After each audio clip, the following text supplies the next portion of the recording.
ভারতে ভেনেজুয়েলার তেল বিক্রি করতে প্রস্তুত আমেরিকা। মার্কিন বন্দোবস্তে তেল বিক্রির পরিকল্পনা করা হয়েছে। ভেনেজুয়েলার তেল বিক্রি শুরু করবে আমেরিকা। হোয়াইট হাউসে তেল ব্যবসায়ীদের নিয়ে বৈঠক করেছে ডোনাল্ড ট্রাম্প। ভেনেজুয়েলার তেল নিয়ে বিশেষ বৈঠক। ট্রাম্পের আরও একটি তেলের ট্যাঙ্কার দখল আমেরিকার। ক্যারিবিয়ান সাগরে ভেনেজুয়েলার সম্পর্কিত ট্যাঙ্কারে কবজা। এই আবহেই ভারতকে ভেনেজুয়েলার তেল বিক্রির কথা ভাবছে হোয়াইট হাউস। ভেনেজুয়েলার তেল ভারতকে বিক্রির ভাবনা এবার ডোনাল্ড ট্রাম্পের। ইতিমধ্যেই সেই বিষয়টি জানানো হয়েছে, ইতিমধ্যেই বৈঠক করা হয়েছে এবং সেখানেই এই প্রশ্ন উঠে আসছে যে ভারতকেও কি এবার সেই তেল বিক্রি করতে পারে আমেরিকা। মার্কিন ব্যবস্থা এবার এক্ষেত্রে পরিকল্পনা হতে চলেছে বলেই জানতে পারা যাচ্ছে।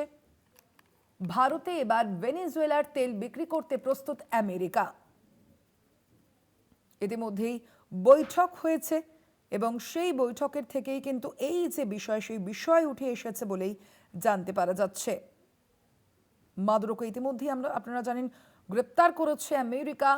ভেনেজুয়েলার প্রেসিডেন্ট নিকোলাস মাদুরোকে গ্রেপ্তারের পর এবার এই যে চুক্তির হয়েছে আমেরিকার তরফ থেকে, আর তার পরবর্তীতে এবার ভারতকে তেল বিক্রি করার কথাও কিন্তু আমেরিকার তরফ থেকে বলা হচ্ছে।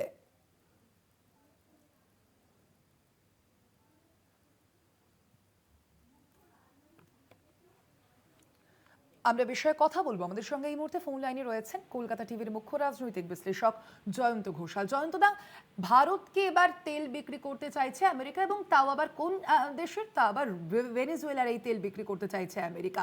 অথচ এদিকে আমেরিকার সঙ্গে ভারতের যে সম্পর্ক, সেই সম্পর্ক আমরা দেখতে পাচ্ছি একদিকে যেমন বাণিজ্য চুক্তি তো হয়নি, তার পাশাপাশি শুল্ক আরোপ করা রয়েছে। এই সামগ্রিক প্রেক্ষাপটকে কিভাবে বিশ্লেষণ করছেন?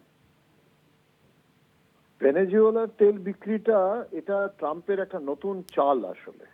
তার কারণটা হচ্ছে যে যেভাবে ভেনেজুয়েলাতে প্রেসিডেন্ট মানে একটা দেশের প্রেসিডেন্টকে যেভাবে অপহরণ করার ঘটনা ঘটেছে, এটা তো একটা বেনজির ঘটনা। গোটা পৃথিবীতে কোথাও কোনো রাষ্ট্র, এবং সেটা আমেরিকার, আমরা আমরা মুখে আমেরিকান ডেমোক্রেসিকে সব থেকে দাবি করা হয় যে গোটা পৃথিবীর সবচেয়ে শক্তিশালী গণতন্ত্র, সেখানে যেভাবে করা হয়েছে, যে সাম্রাজ্যবাদী এই যে সিদ্ধান্ত, সেটাকে নিয়ে গোটা পৃথিবীতে তোলপাড় চলছে, সেখানে এই রকম ভাবে একটা ভেনেজুয়েলার যে আক্রমণটা, সেই আক্রমণটা যে তেলের জন্য করা হয়েছে তাদেরকে, এবং তাদের মানে প্রেসিডেন্টকে জেলে বন্দি করে রাখা হয়েছে।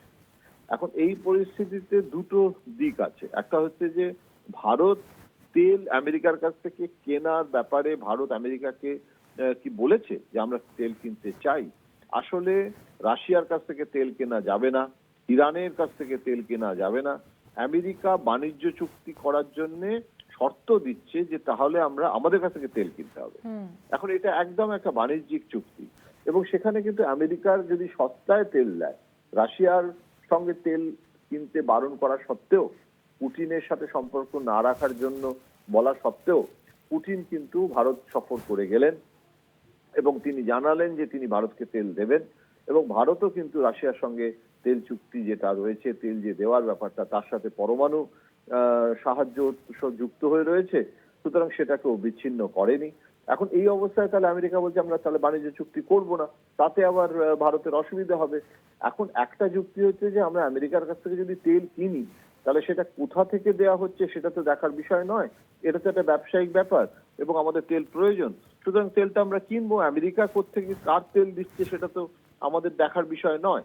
কিন্তু অন্যদিক থেকে একটা কূটনৈতিক এবং রাজনৈতিক প্রশ্ন উঠে যাচ্ছে যে যেখানে সাম্রাজ্যবাদী শক্তি যেভাবে এটা করা হয়েছে, সেখানে যদি একটা প্রতিবাদ ভারত না জানায় এবং সেখানে যদি সেই তেলটা গ্রহণ করে, তাহলে সেখানে কিন্তু একটা মস্ত বড় গোটা পৃথিবীতে চীন, রাশিয়া, একটা একটা নতুন যে ব্যালেন্স অফ পাওয়ার তৈরি হচ্ছে, সেটা তো তাহলে বন্ধ হয়ে যাবে।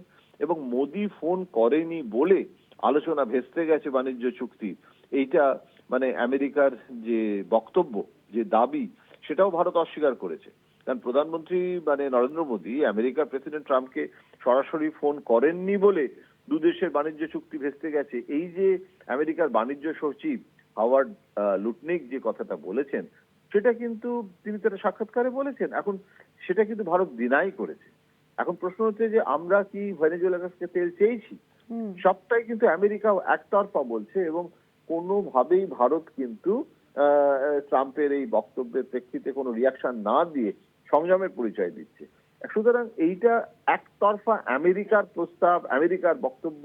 ভারত কিভাবে রিয়াক্ট করবে, মোদি কিভাবে রিয়াক্ট করবে, সেটা না দেখে এটা বলা যাবে না। তবে এটুকু বলা যেতে পারে যে ভেনেজুয়েলার কাছ থেকে সরাসরি তেল নিলে, আমেরিকার মাধ্যমে নিলেও, সেটা নিয়ে কিন্তু দেশের ভেতরেও আমেরিকার যে সাম্রাজ্যবাদী যে বক্তব্য, যে দৃষ্টিভঙ্গি, যে পদক্ষেপ, সেটাতে ভারত আপোষ করছে বলেও কিন্তু একটা ডোমেস্টিক পলিটিক্সে, অভ্যন্তরীণ রাজনীতিতেও কিন্তু নরেন্দ্র মোদীর অসুবিধা হবে। সুতরাং একটু সাম রাখি না কুল রাখি পরিস্থিতি তৈরি হয়েছে স্বর্ণালী। ধন্যবাদ আপনাকে। আমরা কথা বলছিলাম, আমাদের সঙ্গে ফোন লাইনে ছিলেন আমাদের কলকাতা টিভির মুখ্য রাজনৈতিক বিশ্লেষক জয়ন্ত ঘোষাল।